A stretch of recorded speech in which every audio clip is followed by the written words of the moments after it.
nobres vereadores, cidadãos da Fazenda Rio Grande. Eu não posso deixar de falar sobre educação hoje, devido ao requerimento.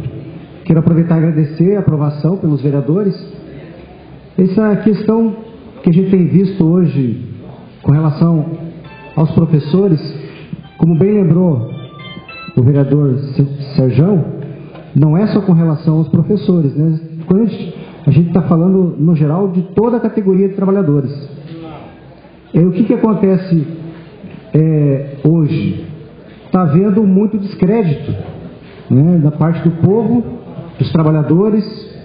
Hoje nós vimos ali na reunião com o professor Lemos, que é um lutador, uma pessoa íntegra, sempre defendeu a educação, mas até o professor Lemos chega numa reunião de professores, a gente percebe a expressão dos professores. Alguns a gente percebe uma expressão de dúvida, uma expressão assim, será que vai fazer mesmo? E a gente conhecendo quem é o professor Lemos, sabendo que é uma pessoa de família íntegra, que pode ser um secretário de Educação do Estado, pode ser um senador da República, pode ser um governador do Estado pelo conhecimento que ele tem e por quem ele é. Ainda assim chega o deputado, as pessoas às vezes ficam, porque está havendo um grande descrédito. E nós precisamos resgatar isso. E eu acredito que a Câmara de Fazenda Rio Grande está caminhando num bom caminho para resgatar a credibilidade dos vereadores com relação ao público de Fazenda Rio Grande. Com relação especificamente aos professores, nós estamos vivendo um momento bem difícil, porque às vezes aquilo que o pai deixa de fazer em casa é exigido que o professor faça na sala de aula. Mas ao mesmo tempo, a pressão em cima do professor é muito grande, porque praticamente estão se criando leis que impedem os professores de corrigir os alunos. Ou se os pais não corrigem os alunos, que é a obrigação deles, agora está cada vez mais difícil do professor corrigir os alunos.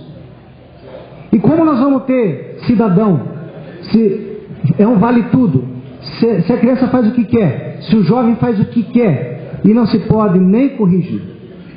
Está escrito que quem ama, corrige. E essa palavra correção, nós temos que trazer de volta ao vocabulário. Nós precisamos corrigir os filhos, corrigir os alunos, os adolescentes e os jovens, porque nós queremos formar o cidadão. Então, às vezes, né, os professores se sentem desrespeitados, não só por pai, por aluno, pelas próprias autoridades governistas. E isso é ruim, porque atinge a identidade do professor. E ele fica se perguntando, qual a minha importância na sociedade? Por isso nós temos cada vez mais professores doentes, precisando de apoio. Discutimos hoje com o professor Lemos essa questão também, de melhorar a saúde no Paraná, inclusive para os professores, mas não só para os professores. E vimos que ainda tem muitos professores resistindo a tudo isso. Eu quero deixar uma mensagem para esses professores que estão resistindo e pedir para aqueles que estão desistindo que não desistam, porque a escola é um lugar de resistência e nós temos que lutar contra o mundo mesmo, porque o mundo hoje quer ensinar os nossos filhos, mas quem tem que ensinar o filho é o pai, a mãe e os professores. E ensinar também exige corrigir quando eles estão errados. E o pai tem que apoiar o professor, não pode chegar na escola defender o filho, principalmente quando está errado. E nós temos visto que isso é cada vez mais constante. O pai, em vez de apoiar o professor, vai lá e quer defender o filho. Então eu quero deixar uma mensagem aos professores que resistem, aqueles que estão desanimando, que não desanimem, e que resistam a tudo isso. Porque nós temos que preparar os alunos para a verdadeira vida, mas não para o mundo. E que esses professores não tenham medo de reconhecer a sua verdadeira identidade e de exercer a sua autoridade. Não tenham medo de exercer a sua autoridade.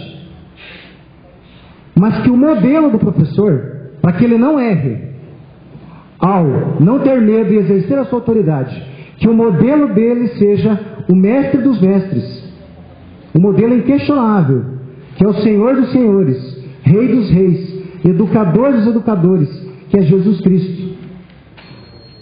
A pergunta para encerrar, A pergunta que fica é, se fosse outra categoria, será que já não teria sido reconhecido essa questão que nós discutimos aqui hoje, dos seus direitos? Há 20 anos os professores lutando pelo seu direito. Está certo que o professor tem que ser sacerdote, porque Deus quer isso, mas o poder público tem que fazer a sua parte e reconhecer o direito dos professores e fazer a sua obrigação. Muito obrigado.